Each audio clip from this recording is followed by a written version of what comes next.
السلام علیکم ورحمۃ اللہ وبرکاتہ۔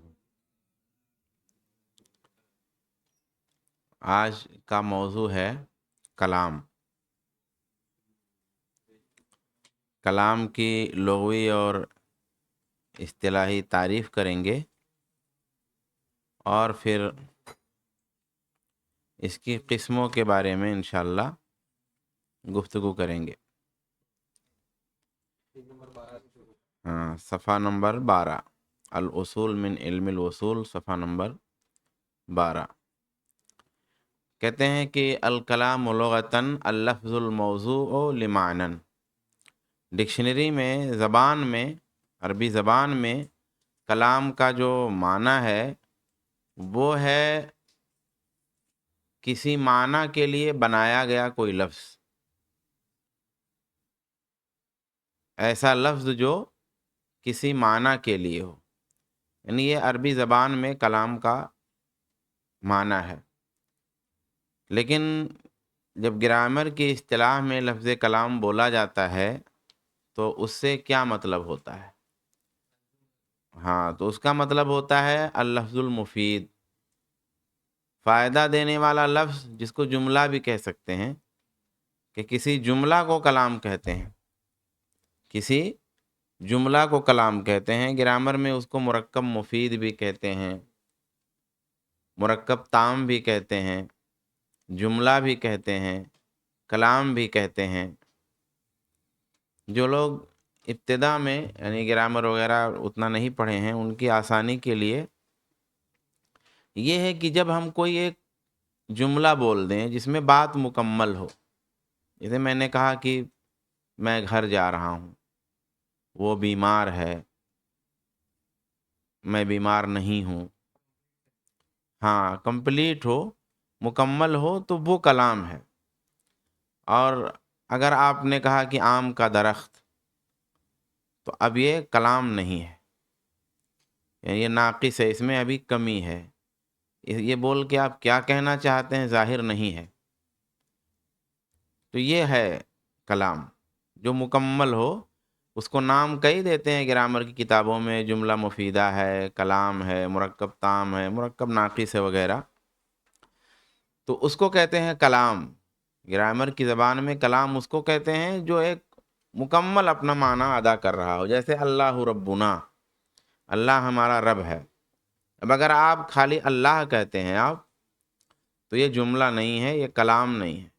آپ خالی ربنا کہتے ہیں تو یہ بھی کلام نہیں۔ آپ خالی ربن کہتے ہیں تو بھی یہ کلام نہیں۔ آپ خالی نحنو کہتے ہیں تو بھی یہ کلام نہیں ہے۔ محمد النبینا، محمد ہمارے نبی ہیں، آپ خالی محمد کہتے ہیں، آپ خالی نبیون کہتے ہیں، آپ خالی نحنو کہتے ہیں تو یہ کلام نہیں ہے۔ یا آپ نبیونا کہتے ہیں خالی، تو یہ بھی کلام نہیں ہے۔ تو کلام وہ ہے جس کو لفظ مفید انہوں نے کہا ہے، اس کا مطلب یہ ہے کہ کمپلیٹ معنی دے، مکمل معنی دے۔ وَأَقَلُّ مَا يَتَأَلَّفْ مِنْهُ الْكَلَامُ، اور کم سے کم جس سے کلام بنتا ہے وہ یا تو دو اسم ہو یا ایک فعل اور ایک اسم ہو۔ کم سے کم کتنے جو ہے الفاظ ہونے چاہیے کلام میں؟ تو کہا کم سے کم دو اسم ہونے چاہیے، کم سے کم دو اسم۔ کم سے کم دو اسم کی مثال جیسے محمد رسول، محمد رسول ہیں، دو اسم ہے، کم سے کم دو اسم۔ یا ایک فعل ایک اسم، جیسے قام زید، زید کھڑا ہوا، ذہبا زید، زید گیا، کم سے کم۔ تو دو اسم ہو یا ایک فعل اور ایک اسم ہو۔ اب فعل اور اسم کی جو ہے، ایک فعل اور ایک اسم ہونے کی مختلف شکل ہو سکتی ہے۔ جیسے ایک شکل تو جیسے قام زید، ذہبا زید۔ ایک شکل یہ ہے کہ آپ نے کہا اکل تو اب یہ ظاہر میں تو ایک فعل ہے، لیکن اس میں اس کی ضمیر بھی ہے، میں نے کھایا۔ جیسے اردو ترجمہ آپ کیا کریں گے اکل تو کا، میں نے کھایا، تو گویا اس میں فعل اور فاعل دونوں ہیں، یعنی اسم بھی ہے ضمیر کی صورت میں اور فعل بھی ہے۔ تو بہرحال کم سے کم دو اسم یا کم سے کم ایک فعل اور ایک اسم اس کی جو بھی صورت ہو، لیکن اسم اور فعل ہونا چاہیے. تو محمد رسول اللہ پہلے کی مثال، اور دوسرے کی مثال استقامہ محمد انہوں نے دیا ہوا ہے. واحد الکلام کلمہ، کلام کی واحد کلمہ ہے. کلمہ کس کو کہتے ہیں؟ کہتے ہیں اللفظ الموضوع لمعنی مفردن، ایک معنی کے لیے جو لفظ، کسی ایک معنی کے لیے جو لفظ بنایا گیا ہو، بولا جاتا ہو، لکھا جاتا ہو، اس کو کہتے ہیں کلمہ. جیسے جب ہم بولتے ہیں، کہتے ہیں کہ ایک کلمہ بھی ڈھنگ سے نہیں لکھا ہے، ایک کلمہ بھی یہ درست نہیں بول سکتا، اس نے ایک کلمہ بھی صحیح استعمال نہیں کیا.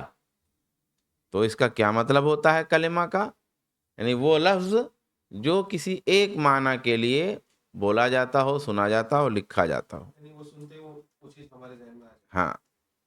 اب وہ کتنے ہیں؟ تو کہا وہ یا تو اسم ہوگا، یا فعل ہوگا، یا حرف ہوگا. کوئی ایک معنی کے لیے وہ لفظ ہو تو وہ اسم کی صورت میں ہوگا، یا فعل کی صورت میں ہوگا، یا حرف کی صورت میں ہوگا. اب تھوڑا سرسری ادھر چلا ہوں، آپ کی گرامر میں یہ سب پڑھتے ہی ہیں. اصل مقصد جو یہاں بتانے کا اس سبق میں ہے وہ گرامر بتانا نہیں ہے، بلکہ آگے وہ چیز آ رہی ہے کہ یہ کیوں بتایا جا رہا ہے. تو کہا اسم کیا ہے، اور فعل کیا ہے، اور حرف کیا ہے. کہا اسم ما دل علی معنی فی نفسہ، جو بذات خود اپنا معنی بتائے. یہ بذات خود کا لفظ کیوں آیا ہے؟ جب حرف پڑھیں گے تو سمجھ میں آئے گا. حرف میں کیا ہوتا ہے کہ حرف بھی معنی بتاتا ہے، اور اسم بھی معنی بتاتا ہے، اور فعل بھی معنی بتاتا ہے. لیکن ہوتا یہ ہے، جیسے آپ اردو میں ہے، پر ہے، اور ہے. اب اور کا بھی ایک معنی ہوتا ہے، پر کا بھی ایک معنی ہوتا ہے، میں کا بھی ایک معنی ہوتا ہے. لیکن اگر خالی میں ہے، خالی فی ہے، تو اس کا کوئی معنی نہیں سمجھ میں آئے گا. کوئی آدمی میں کر رہا ہے تو نہیں سمجھ میں آئے گا یہ کیا بول رہا ہے. ہاں وہی تو وہی کہیں گے کہ کیا میں کر رہا ہے بکرے کی طرح، کچھ سمجھ میں نہیں آیا.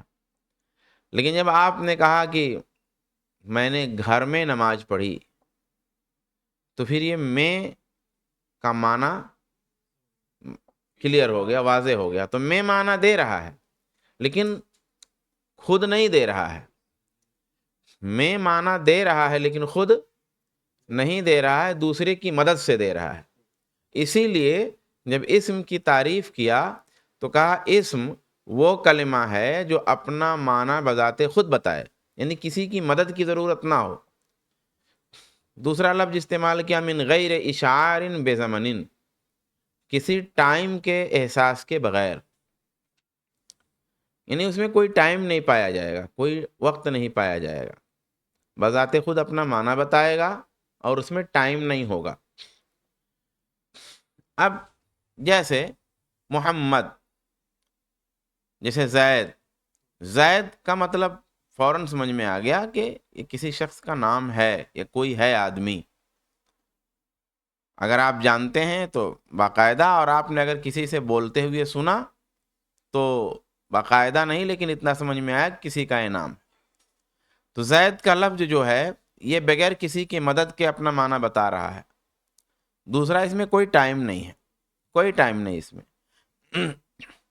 اب جو ہے جب گرامر میں اسم کی قسم کرتے ہیں تو بھائی اسم کی قسم کبھی معرفہ نکرہ، یا کسی دوسرے لحاظ سے مذکر مؤنث ہے نا، کسی دوسرے لحاظ سے واحد جمع ہے نا. الگ الگ طرح سے اسم کی قسم گرامر میں ہوتی ہے. لیکن اب یہ اسم کی تقسیم گرامر کے لحاظ سے نہیں بلکہ اصول فقہ کے لحاظ سے کی جا رہی ہے، اور یہی مقصد ہے یہاں پہ. یہی اسم کی تقسیم گرامر معرب مبنی بھی ہوتی ہے. یہاں پر جو یہ کچھ قواعد گرامر کے بتائے جا رہے ہیں وہ اس لیے بتائے جا رہے ہیں کیونکہ شریعت کے احکام سمجھنے میں زبان کو بھی سمجھنا ضروری ہے. شریعت کے احکام سمجھنے میں زبان کا بھی سمجھنا ضروری ہے. اور اگر نہیں سمجھیں گے تو بہت بڑا بڑا بلنڈر ہوتا ہے، لوگ کرتے ہیں، وہ کلپ نکال کے ڈالتے ہیں لوگ. کوئی بردر بہت مشہور بردر ہے، انہوں نے کیا کہا؟ خبر واحد مطلب ایک راوی کی روایت. واحد مانے ایک، خبر مانے خبر. اور اس میں انگریزی الفاظ وغیرہ کچھ طرح پرکشش بنا کے اور وہ سب کیا سب ریلیز کر کے وہ کیا لگاتے ہیں سب پاور پوائنٹ وغیرہ. خبر واحد مطلب ایک آدمی کی خبر، واحد مطلب ایک، خبر مطلب خبر، خبر واحد ایک آدمی کی خبر، بس ہو گیا. اب یہ کیوں ہوتا؟ ہاں اب نکالنے والے نے نکال لیا. اب یہ بلنڈر اتنا بڑا کیوں ہوا؟ اصول حدیث آپ نہیں جانتے. آپ نے سوچا عربی مجھے لفظ معلوم ہے، ڈکشنری میں دیکھ لیا تو آپ چلے شروع کر دیے. اور کبھی آپ وہ جانتے ہیں لیکن عربی زبان نہیں جانتے ہیں. اور برادرز حضرات سے جو بہت بڑی غلطی ہوتی ہے وہ اسی لیے ہوتی ہے کہ وہ عربی زبان نہیں جانتے. عربی زبان نہ جاننے کی وجہ سے اور اس کے گرامر، اصول و قواعد نہ جاننے کی وجہ سے بہت بڑی بڑی غلطیاں ہوتی ہیں. تو اسی لیے اس میں جو یہ اصول فقہ ہے اس میں کچھ گرامر کی بات بھی شروع کر دی جو بہت ضروری تھی. اب اسم کی قسم کیا کر رہے ہیں؟ کہتے ہیں 3 طرح کی اسم کی قسمیں ہوتی ہیں. الاول ما یفید العموم کالاسماء الموصولہ. اب آپ جو ہے دیکھیے گا، ابھی 1-2 لفظ بتاؤں گا تو یہ فرق سمجھ میں آئے گا کہ عربی زبان اور اس کی ضروری چیزیں جاننا کیوں ضروری ہے. اور لوگوں سے غلطیاں کیا ہوتی ہیں، بڑی بڑی غلطیاں، یا باضابطہ نہ پڑھنے کی وجہ سے یا مدرسے میں نہ پڑھنے کی وجہ سے. یعنی یا تو آپ نے مدرسہ پڑھا ہو یا باضابطہ پڑھا ہو، یعنی مدرسے ہی کی چیز باضابطہ پڑھی ہو اور یا مدرسہ پڑھا ہو. تب ضروری نہیں مدرسہ پڑھنا، مدرسے کی چیز آپ نے پڑھی ہو باضابطہ، بس وہ نہ پڑھنے کی وجہ سے، بہت بڑی بڑی کتاب کا مطالعہ کرنے کی وجہ سے، یا کسی شیخ کے درس میں شریک ہونے کی وجہ سے، یا کوئی چھوٹا موٹا کورس کرنے کی وجہ سے چیز آتی نہیں ہے. اس میں آپ کو سمجھ میں آئے گا ابھی جو یہ بتانے جا رہے ہیں مصنف. الاول ما یفید العموم، جو عموم کا فائدہ دے، جو عموم کا فائدہ دے. کل اسماء الموصولہ، جیسے اسماء موصولہ. کیا مطلب ہوا اس لائن کا؟ اسماء موصولہ جانتے ہیں آپ لوگ؟ جیسے ہاں، جیسے اسماء موصولہ.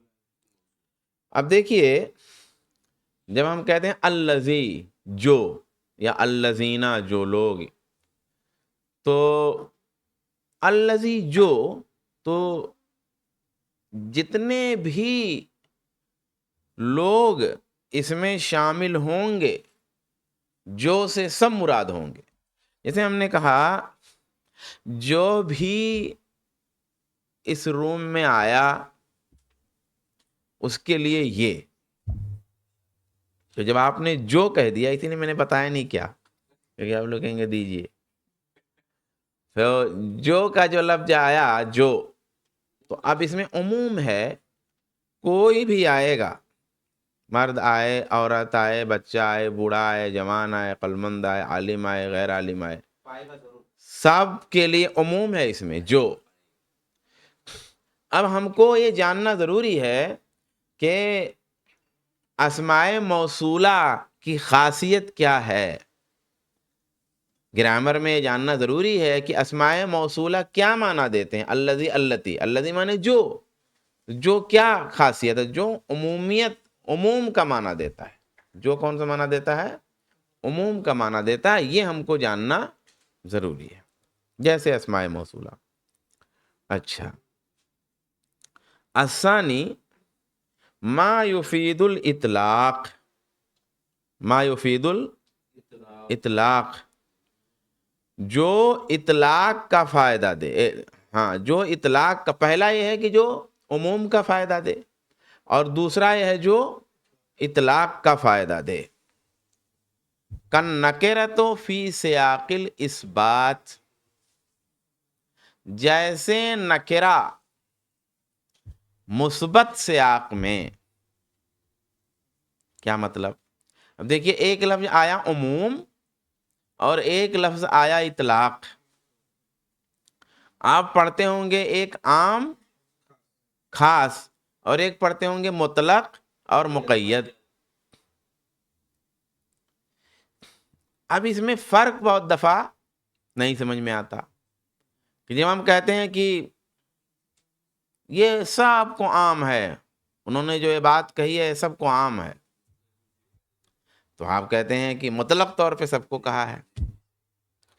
اب ہم کو کیا لگتا ہے کہ دونوں باتیں تو ایک ہیں. تو اب یہی غلطی وہ لوگ کرتے ہیں، وہ جو میں لفظ لیا ہوں وہ یہی غلطی کرتے ہیں. مطلق اور جو ہے عام. ہاں نہیں یہ یہاں موضوع چل رہا ہے، میں سوچا کہ ایک ایک لفظ پہ اچھی طرح مینشن ہو جائے کہ مطلب بلنڈر ہوتا کیسے ہے، یعنی اتنی بڑی بڑی غلطیاں کیوں ہوتی ہیں اور اس کا فائدہ کیا ہے. تو یہاں یا اور کم سے کم سن لیں گے جو لوگ تو وہ لوگ ہدایت پا جائیں گے یہاں سے، اس ذریعہ سے. جو بھی اس ٹائپ کے ہمارے بھائی ہوں گے تو وہ یہ سمجھ لیں گے کہ بھئی شریعت کتنی گہری ہے اور اس کے معاملات کتنے گہرے ہیں. جیسے دوسرے آپ پروفیشن کرتے ہیں تو بڑی گہرائی سے اس کو پڑھتے ہیں، اس کو کرتے ہیں. تو اللہ کا دین جو ہے اتنا سستا نہیں ہے. اللہ کا دین جو ہے اتنا سستا نہیں ہے. دین اس معنی میں تو بہت آسان ہے، اس معنی میں تو بہت آسان ہے. دین بہت آسان ہے کہ ایک بوڑھی بھی ہو اور جاہل بھی ہو اور کم سمجھتی بھی ہو، مگر اس کو بھی وہ دین سمجھ میں آ جائے، عمل کی چیز سمجھ میں آ جائے. لیکن پھر اس سے آگے جب دین ہے تو بہت گہرا ہے، وہ بہت مشکل ہے. جس طریقے سے کوئی بھی آپ پروفیشن کرتے ہیں تو آپ کو لگتا ہے کہ بہت سنبھل کے بولنا ہے. بھئی آپ دیکھیے نا جو ہے جب چونکہ چیز آئی ہوئی ہے تو میں کہا اس بہانے سے بات سمجھ میں آ جائے. آپ دیکھیے کہ بہت سارے لوگ جیسے کوئی دوا بتانی ہوتی ہے تو بہت سوچ سمجھ کے بتاتے ہیں، اس کو پڑھ لیتے ہیں پہلے سے. یا ابھی کوئی جو ہے کانفرنس ہو رہی ہے تو اس میں ریسرچ پیپر وغیرہ تیار کر کے لوگ جا رہے ہیں، اور تاکہ مطلب سنبھل کے بولنا ہے، کوئی پروننسیشن میں غلطی نہ ہو جائے اور فلاں نہ ہو جائے فلاں نہ ہو جائے. اور دین پہ بولنا ہے تو یوں بیٹھے ہوئے ہوتے ہیں اور اس طریقے سے ہاتھ اٹھا کے لیکچر شروع کر دیتے ہیں.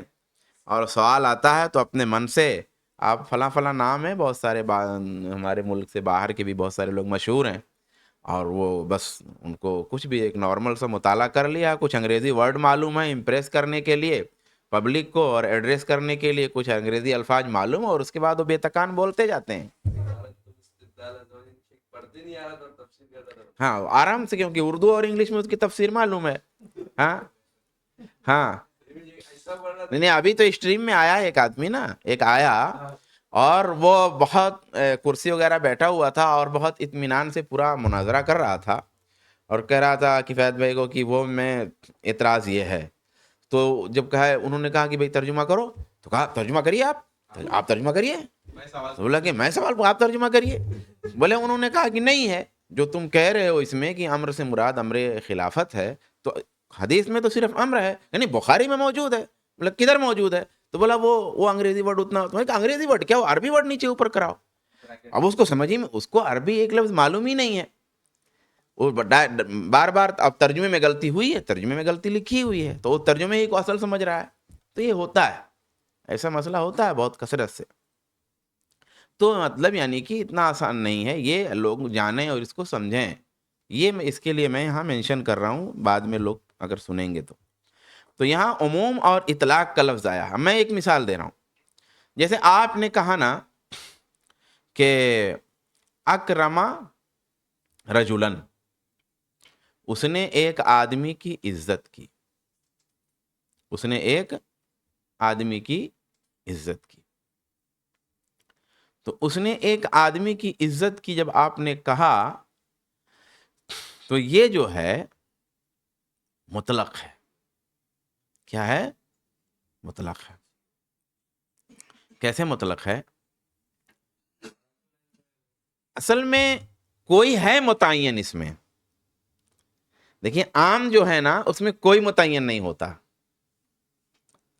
عام میں کوئی متعین نہیں ہوتا. فرق دیکھیے، عام جب ہوگا تو اس میں کوئی متعین ہو. جیسے کہ آپ نے کہا نا کہ جو بھی کمرے میں آئے اس کو ایک بسکٹ ہے، آپ نے کہا ہے نا، تو جو بھی آیا اس میں کوئی متعین نہیں ہے. لیکن جب آپ نے کہا نا کہ اکرم زید رجلن، زید نے ایک آدمی کی عزت کی، ٹھیک ہے، تو اس میں کوئی ہے متعین، لیکن مطلق ہے. کیا مطلق ہے؟ اس میں قید نہیں لگائی ہے، اس میں قید نہیں لگائی، اس میں قید نہیں ہے یہ. لیکن جب وہ آدمی پہ آپ ہاتھ رکھ دیں گے کہ اس آدمی پہ عزت کیا ہے، تو وہ معلوم ہو جائے گا ہم کو. جیسے قرآن میں ہے نا، قرآن کی مثال ہے تحریر اور ایک جگہ رقبتن ہے، تحریر و رقبتن. اب گردن آزاد کرنا، اب یہ غلام آزاد کرنا، گردن آزاد کرنا، یہ مطلق ہے. ہاں یہ مطلق ہے، یعنی اس میں کوئی قید نہیں ہے. مطلق دیکھیے، جب بھی مطلق کا لفظ آئے تو آپ فوراً قید ذہن میں لائیے کہ مطلق ہے مطلب کوئی قید نہیں ہے نا. غلام ہونا چاہیے، غلام مومن ہے، غلام کافر ہے، غلام مشرک ہے، اس کی قید نہیں ہے. مطلب یہاں جو لفظ دلالت کر رہا ہے، باقی تفسیر میں جائیں گے تو وہ ہے، اس میں کسی نے قید کیا، کسی نے قید نہیں لگائی ہے. لیکن جب رقبہ کا لفظ بولا تو رقبہ میں قید نہیں ہے کہ وہ مومن ہے کہ کافر ہے کہ مشرک ہے کہ مسلم ہے، صرف رقبہ، مقید نہیں ہے، مطلق ہے. تو کہا کہ ما یفید الاطلاق، اس میں ایک وہ ہے جو اطلاق کا فائدہ دے، وہی مطلق والا ہے نا. ہاں تو یہ رجل میں بھی عمومیت ہے، شامل ہے. بہت رجل جب کہا ہے آپ نے، رقبہ کہا جب آپ نے، تو رقبہ تو مطلب گردن، ہر غلام، تو ہر غلام کو رقبہ لفظ شامل ہے کہ نہیں شامل ہے؟ کوئی غلام اس کو شامل ہے، یعنی اس میں کوئی قید نہیں لگائی ہوئی ہے، اس میں کوئی قید نہیں لگائی ہوئی ہے. ہاں. اور تیسرا ہے ما یفید الخصوص کل اعلام، جو خصوصیت کا ہے، جیسے علم. علم مطلب کسی کا نام، کسی کا بھی خاص نام ہو، چاہے وہ جگہ کا ہو، چاہے شخص کا ہو، چاہے ایریا کا ہو، چاہے کسی جانور کا بھی ہو، علم سب ہے. اگر آپ نے کسی بکری کا نام بھی اگر رکھا ہوا لنگڑی، اگر وہ لنگڑی ہے تو لنگڑی اگر آپ کے گھر میں وہ علم ہو گیا.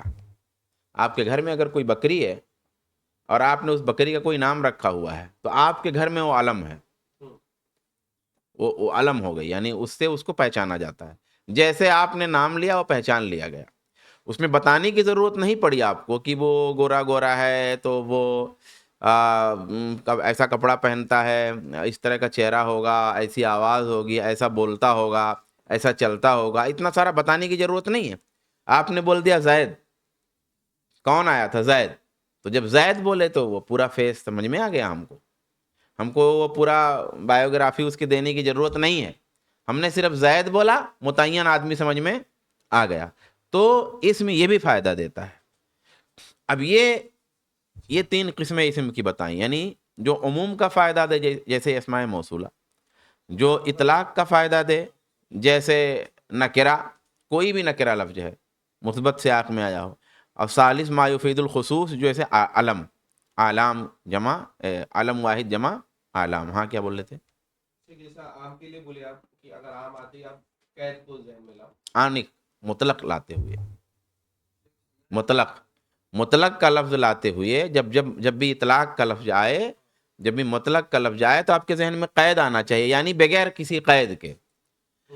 جب بھی مطلق کا لفظ آئے تو آپ کے ذہن میں آسانی کیا ہونی چاہیے اس کا معنی سمجھنے کے لیے، کہ بغیر کسی قید کے. مطلق کا مطلب بغیر. ہاں. اور جب عام کا لفظ آئے تو فوراً آپ کے ذہن میں خاص رہنا چاہیے، تو معنی گڑبڑ نہیں ہوگا کہ گویا یہ عام ہے، کسی کے لیے خاص نہیں ہے.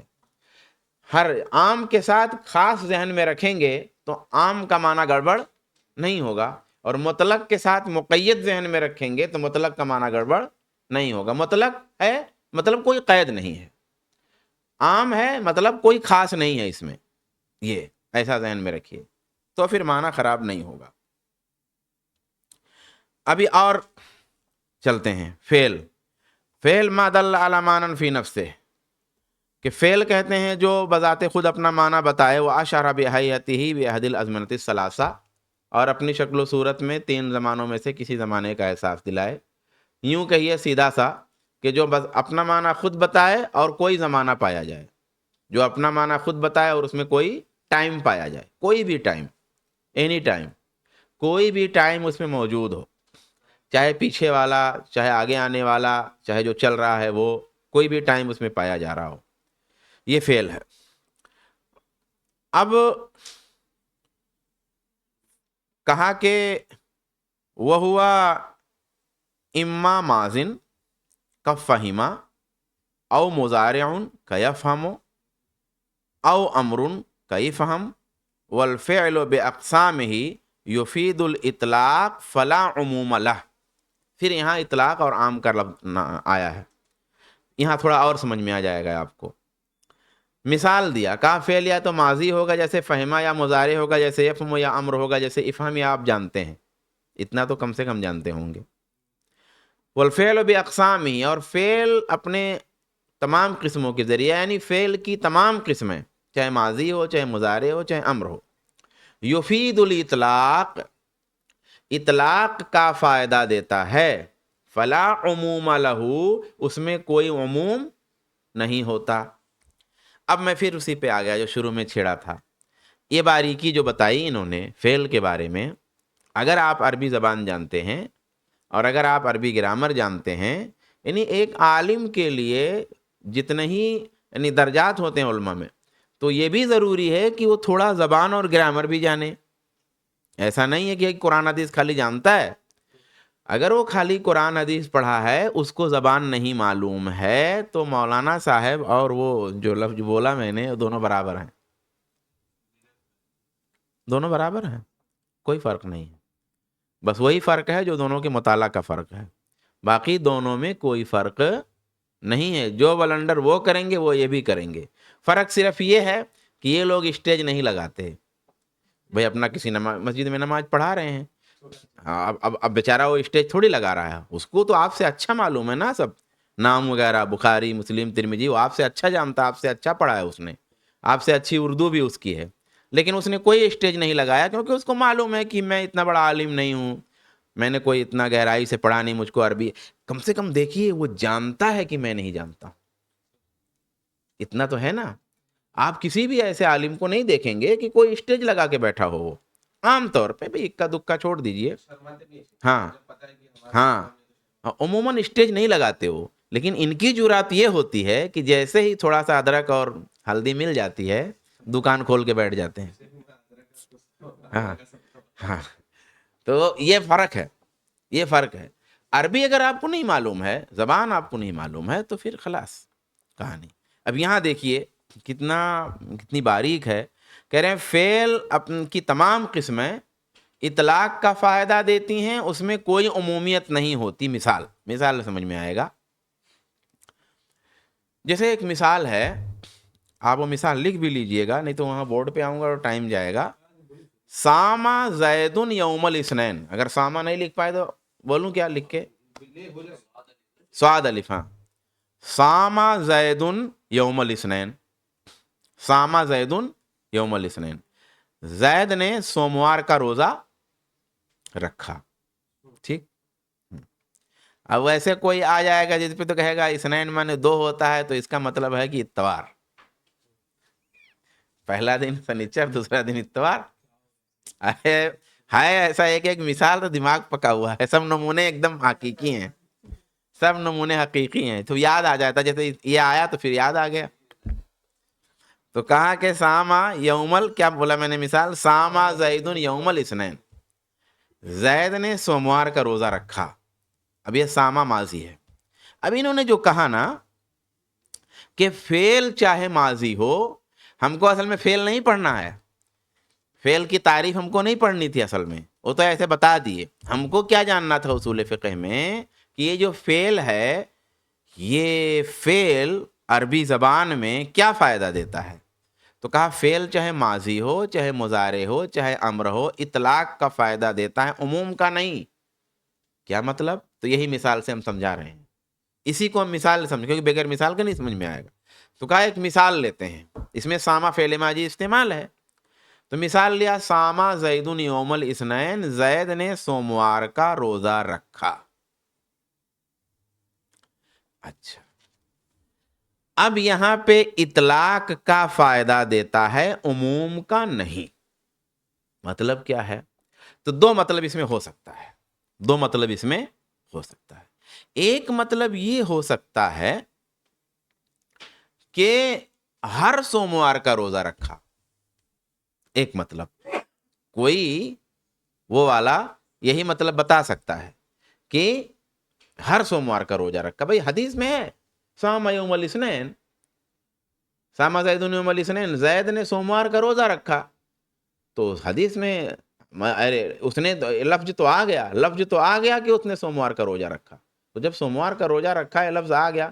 وہ شیخ آئے ہوں گے، میں 5 منٹ لوں گا.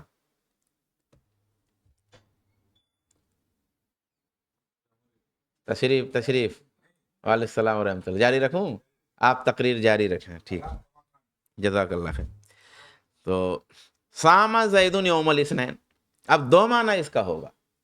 ایک معنی یہ ہوگا کہ جو بھی سوموار کا دن ہے، ہر سوموار کے دن اس نے روزہ رکھا. یہ معنی ہوگا کہ نہیں ہوگا؟ ایک معنی یہ ہو سکتا ہے. دوسرا معنی ہو سکتا ہے کہ کسی سوموار کو روزہ رکھا. بس سوموار کے دن بہت سارے اس کی زندگی میں آئے، کسی سوموار کو روزہ رکھا. دونوں معنی میں سے کون معنی مراد ہوگا؟ کسی سوموار کو روزہ رکھا. ہاں، یہ اطلاق، یہی فائدہ ہے اطلاق کا. اطلاق کا فائدہ دے گا، عموم کا نہیں. دیکھیے عموم جب مانیں گے، جب کہیں گے عام ہے یہ، تب مطلب کیا ہوگا کہ عام مطلب ہر سوموار، عام مطلب ہر سوموار. تو جو مان لیجئے 4 مہینے کی اگر بات ہو رہی ہے، تو 4 مہینے میں جتنے سوموار ہیں، ہر سوموار کو روزہ رکھا. یہ عام کا مطلب ہو گیا. یہ کس کا مطلب ہوا؟ عام کا مطلب ہوا. عام اگر مانیں گے تو مطلب ہوگا کہ اگر 4 مہینے یا سال بھر کی بات، جتنے کی بھی بات ہو رہی ہے، یا پوری زندگی کی بات ہو رہی ہے، تو مطلب ہوگا جتنی بار سوموار کا دن آیا، ہر سوموار کو روزہ رکھا. یہ عام کا مطلب ہوگا. لیکن اگر عام آپ نہیں مانتے ہیں، تب مطلب ہوگا کہ سوموار کے دن جتنے آئے اس کی زندگی میں یا زیر بحث ٹائم میں، ان دنوں میں سے کسی دن روزہ اس نے رکھا، کسی ایک کے لیے کسی ایک دن اس نے روزہ رکھا. تو یہاں یہ والا معنی ہے. کیوں؟ کیونکہ یہ اطلاق کا فائدہ دیتا ہے. مطلب صرف قید نہیں ہے، بس کون سے سوموار کو روزہ رکھا اس کی قید، بس اتنا ہی ہے، قید نہیں ہے.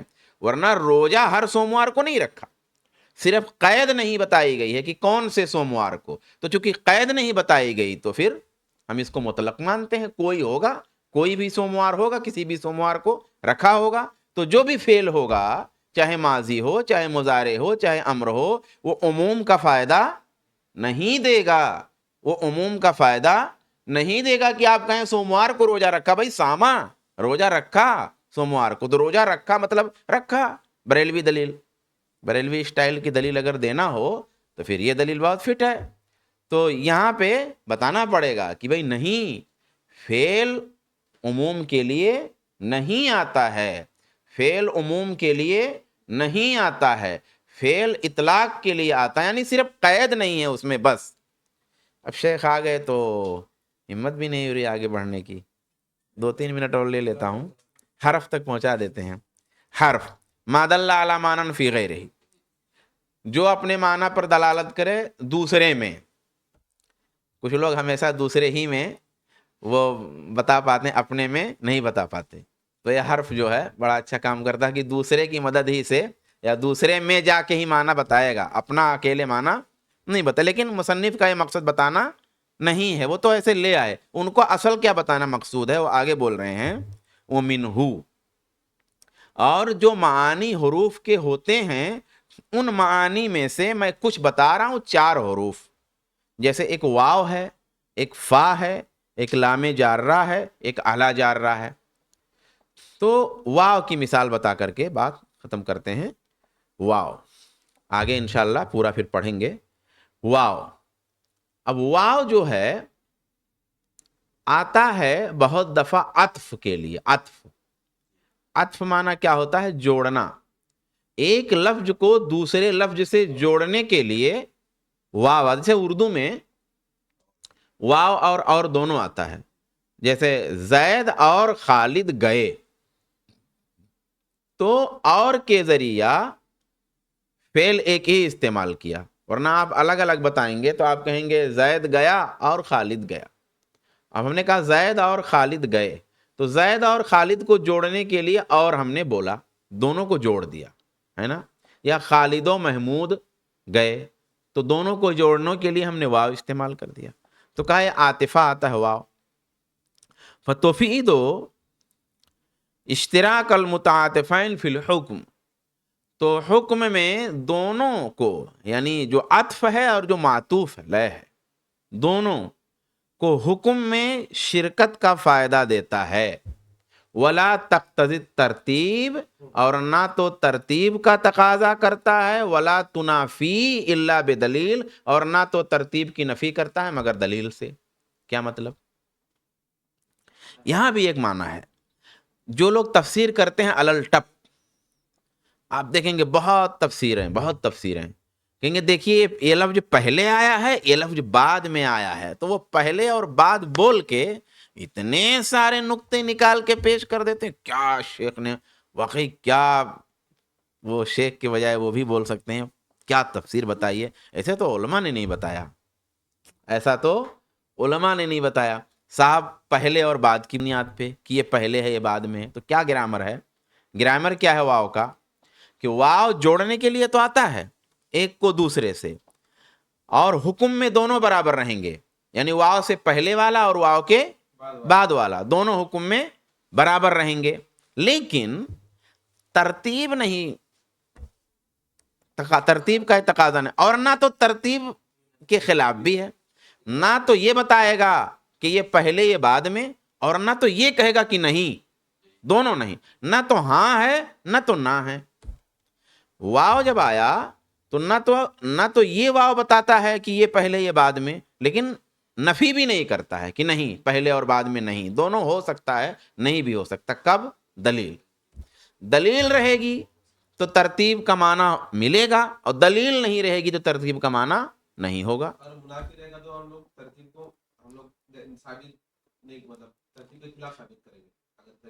ہاں، اگر دلیل ترتیب کی ہے تو دلیل ترتیب کی لیں گے، اور ترتیب کی دلیل نہیں ہے تو پھر اس کی حالت پہ چھوڑ دیں گے. ہم کو نہیں معلوم کہ کون پہلے کون بعد میں. مثال سے ان الصفا والمروۃ من شعائر اللہ، ان الصفا والمروۃ من شعائر اللہ، صفا اور مروہ اللہ کے شعائر میں سے ہیں. اب صفا پہلے ہے اور مروہ بعد میں ہے، تو اس کا یہ مطلب نہیں ہے کہ ترتیب کے لیے ہے، یعنی پہلے صفا پھر مروہ، یہ مطلب اس کا نہیں ہوگا. لیکن یہ بھی نہیں ہے کہ یہ مطلب نہیں ہوگا، دونوں نہیں ہے. تب یہ معنی لینے کے لیے دلیل چاہیے. اب دلیل کیا ہے؟ اللہ کے رسول کی حدیث ہے کہ اللہ کے رسول نے یہ آیت تلاوت فرمائی اور کہا ابدؤ بما بدأ اللہ بہ، شروع کرو جیسے اللہ نے شروع کیا ہے. یعنی جیسے اللہ نے پہلے صفا کی جو ہے تو پہلے صفا پہ یہ عمل کرنا ہے، پھر مروہ پر، یعنی صفا سے شروع کر کے مروہ پہ جانا ہے. مروہ سے شروع نہیں، کہاں سے شروع کرنا ہے صحیح کو؟ صفا سے. تو اب یہ دلیل مل گئی نا ترتیب کی، یہ ترتیب کی ہم کو کیا مل گئی؟ دلیل مل گئی کہ پہلے صفا پھر مروہ جانا ہے، یہ دلیل مل گئی. لیکن دلیل اگر نہیں ہوتی تو ہم کچھ نہیں کہتے، ہم انکار بھی نہیں کرتے لیکن کچھ نہیں کہتے اس کی کوئی دلیل ہی نہیں ہے کہ کون پہلے کون بعد میں. بھلے لفظ پہلے آیا ہے، صفا پہلے اور مروہ بعد میں ہے، لیکن یہ جوڑنے کے لیے ہے. یہ کس کے لیے ہے؟ جوڑنے کے لیے ہے. یعنی صفا بھی اللہ کے شاعر میں سے ہے اور مروہ بھی اللہ، یہ معنی بتائے گا. ہاں، دو حکم میں شریک ہیں، یعنی شاعر اللہ میں دونوں شریک ہیں.